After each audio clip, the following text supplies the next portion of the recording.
नमस्कार, प्रणाम। हम पवन सिंह आज आप सबसे अपने दिल के बात शेयर करत हनी। कौन कहता है आसमान में सुराख नहीं हो सकता। एक पत्थर तो तबीयत से उछालो यारो।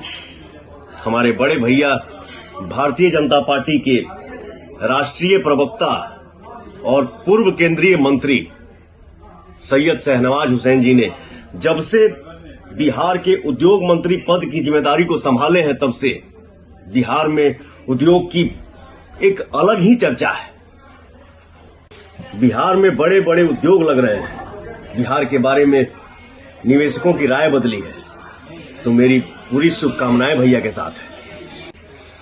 हमारे मुख्यमंत्री श्री नीतीश कुमार जी के नेतृत्व में बिहार में उद्योग लगाने वालों को रेड कारपेट वेलकम मिल रहा है और मिलता रहेगा। जय बिहार, जय हिंद, जय भारत।